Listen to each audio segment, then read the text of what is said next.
you know when to give up on a book and just toss it to the side and start over again? Somebody asked me that in one of the live streams the other day, and I had to really think about it because there have been a number of projects that I have started and not finished. I can't tell you how many first chapters I have on my computer, probably hundreds of them, where I was like, oh yeah, this will be a great idea. And then I start writing it and it really doesn't have the oomph that it needed. First thing you need to look at is this something that you want to write? Now, I do recommend reading and writing other genres to sort of stretch your writing wings and develop some other skills. But if you don't love writing horror or you don't love writing suspense, then don't write it, because you could get locked into a career where you're writing a bunch of books that you don't love. You absolutely have to not necessarily write what you know, but write what you love, because you're going to be writing a lot of them if readers love your book. So start with, am I going to love this book? Am I going to love this genre? Then you want to look at, is this a character that is big enough to carry a whole book? Because some characters that come onto the page really don't have the depth that they need. Now, yes, you can go in, you can go do the character master plan, you can watch any of the character videos, and you can make your character deeper. But if you, as the author,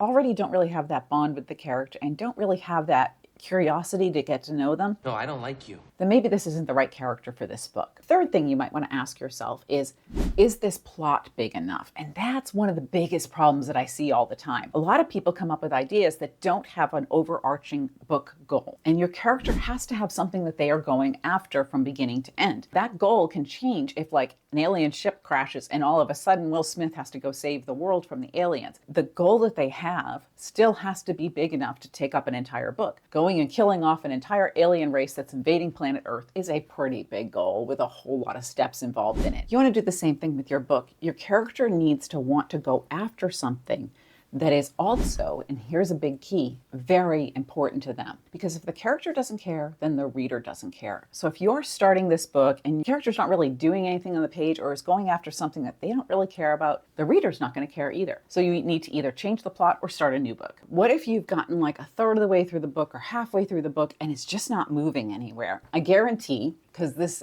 is what I see 99.99% of the time with the authors I work one-on-one with, it is a plot problem. You either don't have enough plot or you haven't gone deep enough into the plot. And a lot of times it is an internal plot problem. If you do not have a character that is growing and changing, trying and failing, and having moments of hope and despair, then you don't have that tension that the reader's really going to lock onto and care about. I have a whole bunch of videos on goal, motivation, conflict, so I encourage you to watch those so you can really understand how structure works. Your character has to be flawed. Your character has to have anxieties and insecurities and fears and doubts that they have to conquer. That's what gets people to relate to your character. And a lot of people create very perfect characters because they don't want to give them all these conflicts and roadblocks and fears and anxieties. I get it. I like my characters too, but they're not realistic and they're not well-rounded if they don't have a really nice, rich, deep past that affects them in the present. So if you're going through the book and you're not seeing that emotional connection, then you either didn't delve deep enough into the character when you created them, or you didn't create a big enough internal plot that really matters to the reader. The internal plot is all about the character healing these wounds of the past and growing and changing and becoming a better human being. So you've got to look at your book and see,